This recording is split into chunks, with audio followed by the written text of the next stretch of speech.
ये आकाशवाणी है। अब आप आशा निवेदी से समाचार सुनिए। विदेश मंत्री एस.एम. कृष्णा, सूचना और प्रसारण मंत्री अंबिका सोनी, पर्यटन मंत्री सुबोध कांत सहाय, सामाजिक न्याय मंत्री मुकुल वासनिक, जनजातीय मामलों के मंत्री महादेव खंडेला सहित कई वरिष्ठ मंत्रियों ने प्रधानमंत्री को अपने इस्तीफे सौंप दिए हैं।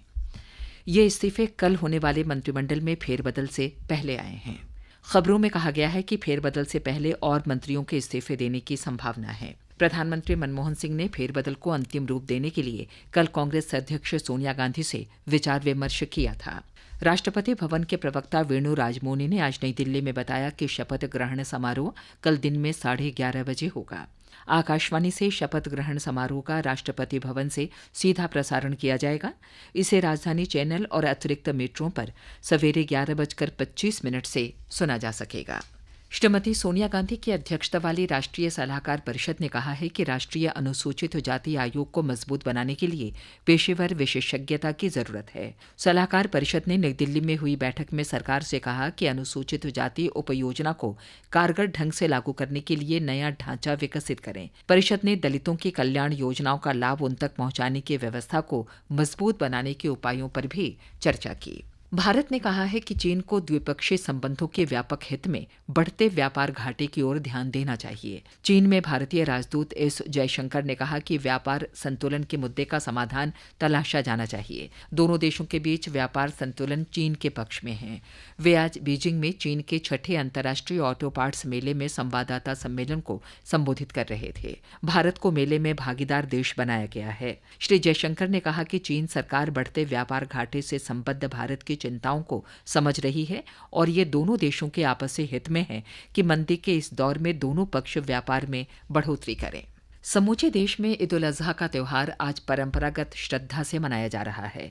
दुनिया भर के मुस्लिम समुदाय ईश्वर की इच्छा के अनुसार पैगंबर अब्राहम द्वारा अपने पुत्र के अमूल्य बलिदान की याद में ये त्यौहार मनाते हैं। लखनऊ में ईद की विशेष नमाज में देश में शांति और समृद्धि की कामना की गई। उत्तर प्रदेश में बरेली, मुरादाबाद, इलाहाबाद और कानपुर में शांति और सौहार्द के साथ ईद की नमाज अदा की गई।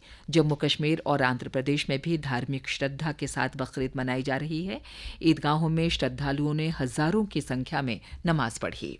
पंजाब में सीमा सुरक्षा बल के अधिकारियों और पाकिस्तानी रेंजर्स ने भारत पाकिस्तान सीमा पर वाघा अटारी सीमा चौकी पर एक दूसरे को ईद की मुबारकबाद दी। राष्ट्रपति, उपराष्ट्रपति और प्रधानमंत्री ने इस अवसर पर देशवासियों को शुभकामनाएं दी हैं। उत्तर प्रदेश में फैजाबाद के कोतवाली और छावनी थाना क्षेत्रों में कर्फ्यू जारी है। कड़ी सुरक्षा के बीच ईद उल अजहा की नमाज अदा की गई। राज्य के पुलिस महानिरीक्षक कानून व्यवस्था वीपी सिंह ने बताया कि पीएसी और त्वरित कार्रवाई बल की 31 कंपनियां जिले के गड़बड़ी वाले इलाकों में तैनात की गई हैं। सुरक्षा बलों ने कई कर्फ्यूग्रस्त इलाकों में फ्लैग मार्च किया है। असम में सुरक्षा बल धुबरी और आसपास के इलाकों में कड़ी चौकसी बरत रहे हैं। जिला प्रशासन ने धुबरी थाना क्षेत्र में आज सुबह 5 बजे से शाम 5 बजे तक कर्फ्यू में ढील दी। संवेदनशील इलाकों में राज्य पुलिस के साथ सेना, केंद्रीय रिजर्व पुलिस बल, सीमा सुरक्षा बल और त्वरित कार्रवाई बल तैनात किए गए हैं। कर्फ्यू में ढील के बाद लोगों ने घरों से बाहर आकर खरीदारी की और अन्य कामकाज निपटाए। मुस्लिम समुदाय के लोगों ने ईदगाहों और मस्जिदों में नमाज अदा की।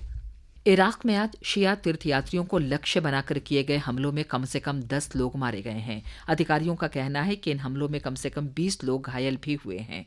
ताजिक कस्बे में शियाओं को ले जा रहे मिनी बस पर आज सवेरे एक स्टिकर बम चिपका दिया गया। इस बम के फटने से कम 5 लोग मारे गए और 12 घायल हो गए। रिपोर्टों के अनुसार मरने वालों में कुछ ईरानी तीर्थयात्री शामिल हैं। इसके साथ ही ये समाचार बुलेटिन समाप्त हुआ।